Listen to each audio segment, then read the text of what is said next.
June నెల 30వ తారీఖు 2025 నాటి పంచాంగం ప్రకారము ఆషాఢ మాసం శుక్లపక్షం.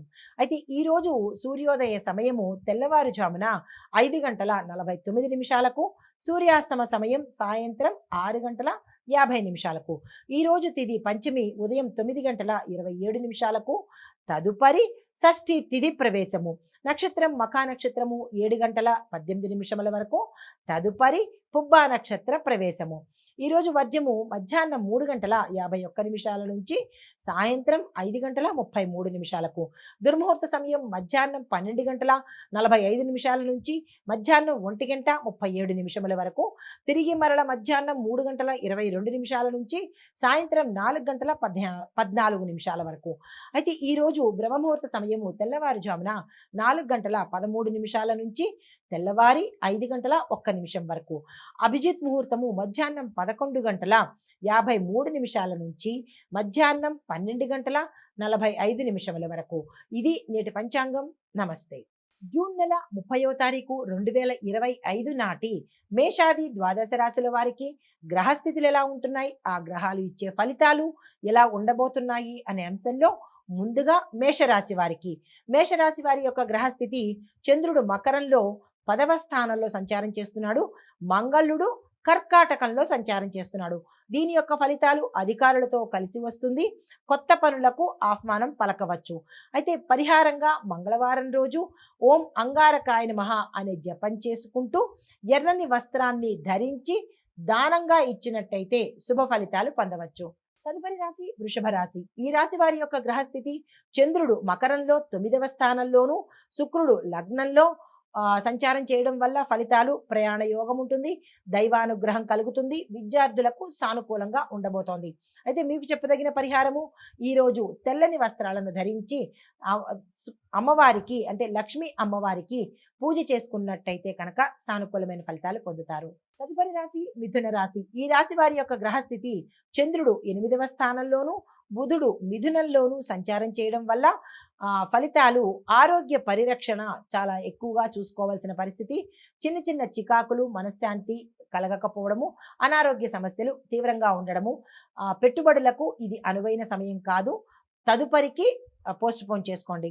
అయితే చెప్పదగిన పరిహారము, ఈరోజు ఆకుపచ్చ వస్త్రాన్ని ధరించి గణపతి పూజ చేసుకుని మీ కోరిక చెప్పుకున్నట్టయితే కనుక సానుకూలమైన ఫలితాలు పొందే అవకాశం కనబడుతోంది. తదుపరి రాశి కర్కాటక రాశి. ఈ రాశి వారి యొక్క గ్రహస్థితి చంద్రుడు 7వ స్థానంలోను, మంగళుడు లగ్నంలోను సంచారం చేస్తున్నారు.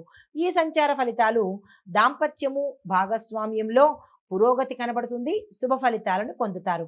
అయితే మీకు చెప్పదగిన పరిహారము, సోమవారం రోజు శివలింగానికి పాలతో అభిషేకం చేసుకుని ఓం నమ శివాయ అనే మంత్రాన్ని సాధ్యమైనన్ని సార్లు చెప్పుకున్నట్టయితే కనుక సానుకూలమైన ఫలితాలు పొందే అవకాశం కనబడుతోంది. తదుపరి రాశి సింహరాశి. ఈ రాశి వారి యొక్క గ్రహస్థితి చంద్రుడు 6వ స్థానంలోను, సూర్యుడు మిథునంలోను సంచారం చేస్తున్నారు.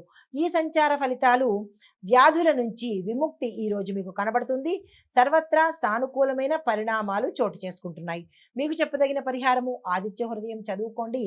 సూర్యోదయ సమయంలో సూర్యుడికి అర్ఘ్యం ఇచ్చినట్టయితే కనుక ఆరోగ్యపరమైన ఇబ్బందులను తొలగి ఆరోగ్యాన్ని చేకూర్చుకున్నట్టు అవుతుంది. సానుకూలమైన ఫలితాలు కూడా పొందే అవకాశం ఈ రోజు గోచరిస్తోంది. నమస్తే.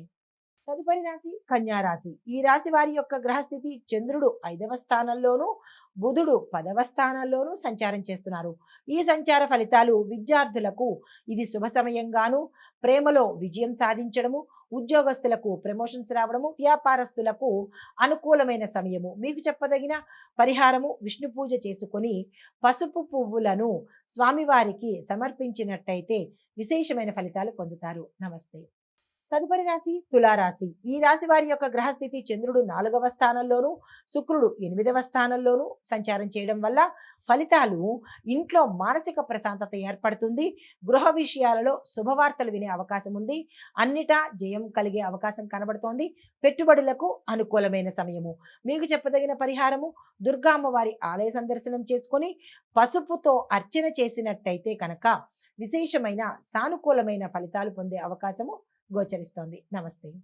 తదుపరి రాశి వృశ్చిక రాశి. ఈ రాశి వారి యొక్క గ్రహస్థితి చూసినట్టయితే చంద్రుడు 3వ స్థానంలోను, మంగళుడు 9వ స్థానంలోను సంచారం చేయడం వల్ల ఫలితాలు కార్యసిద్ధి, సమర్థవంతంగా వ్యవహరించడము, ధైర్యంతోనే మీరు మీ పనులను చక్కబెట్టుకునే అవకాశం కనబడుతోంది.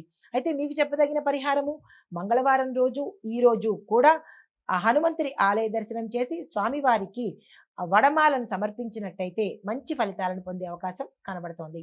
తదుపరి రాశి ధనస్సు రాశి. ఈ రాశి వారి యొక్క గ్రహస్థితి చంద్రుడు 2వ స్థానంలోను, గురుడు 6వ స్థానంలోను సంచారం చేస్తున్నారు. ఈ సంచార ఫలితాలు మంచి ధనలాభ సూచనలు కనబడుతున్నాయి. కుటుంబంలో ఆనందము, మంచి భోజనము తినే అవకాశం గోచరిస్తోంది. దీంతో పాటుగా పెట్టుబడులకు, వ్యాపార విస్తరణకు ఈ రోజు చక్కని శుభదినము. ఆ దిశగా ప్రయత్నాలు చేసుకోండి. మీకు చెప్పదగిన పరిహారము, గురువారం రోజు పసుపును దానంగా ఇచ్చినట్టయితే సానుకూలమైన ఫలితాలు పొందుతారు. నమస్తే. తదుపరి రాశి మకర రాశి. ఈ రాశి వారి యొక్క గ్రహస్థితి చంద్రుడు లగ్నంలోను, శని 2వ స్థానంలో వక్రగతిలో సంచారం చేస్తున్నారు. ఈ సంచార ఫలితాలు శ్రమకు తగిన ఫలితం లభిస్తుంది. స్థిరమైన నిర్ణయాలు తీసుకుంటారు. శుభకార్యాలు చెయ్యడానికి ఆలోచనలకు, ప్రణాళికలకు ఈ రోజు అత్యంత శుభదినము. ఆ దిశగా ప్రయత్నం చేసుకోండి. అయితే మీకు చెప్పదగిన పరిహారము, నవగ్రహ ఆలయంలో శని భగవానుడికి పూజ చేసి నెయ్యి దీపం కనుక పెట్టినట్టయితే సానుకూలమైన ఫలితాలు పొందుతారు. తదుపరి రాశి కుంభరాశి. ఈ రాశి వారి యొక్క గ్రహస్థితి చూసినట్టయితే చంద్రుడు 12వ స్థానంలోను, శని లగ్నంలో వక్రగతిలో సంచారం చేస్తున్నాడు. ఈ ఫలితాలు కొంత మానసిక ఒత్తిడి, అలజడి, అనారోగ్య సూచనలు కనబడుతున్నాయి. మౌనం వహించే ప్రయత్నం చేయండి. ధనము ఎక్కువగా వ్యయమయ్యే అవకాశం కనబడుతోంది. జాగ్రత్తలు తీసుకోండి. ధనం పట్ల అంటే డబ్బు వ్యవహారాలు ఏవైనా చెయ్యాలి అనుకుంటే జాగ్రత్తలు తీసుకుని చేసినట్టయితే కనుక నష్టపోయే అవకాశము కనబడదు. అయితే మీకు చెప్పదగిన పరిహారము, శని గాయత్రి మంత్రాన్ని తప్పనిసరిగా జపం సాధ్యమైనన్ని సార్లు చదువుకొని పక్షులకు ఏదైనా ఆహారంగా పెట్టినట్టయితే కొంత ఉపశమనం కలిగే అవకాశం కనబడుతోంది. తదుపరి రాశి మీనరాశి. ఈ రాశి వారి యొక్క గ్రహస్థితి చంద్రుడు 11వ స్థానంలోను, గురు శుక్రులు 3వ స్థానంలో సంచారం చేస్తున్నారు. ఈ సంచార ఫలితాలు మిత్రుల యొక్క సహాయ సహకారాలు సమయానికి అందుబాటులోకి వస్తుంది. ఆశించిన ప్రాజెక్టులు విజయవంతమవుతాయి. మీకు చెప్పదగిన పరిహారము, విష్ణు పూజ తులసి దళాలతో చేసినట్టయితే కనుక విశేషమైన ఫలితాలు పొందుతారు. నమస్తే.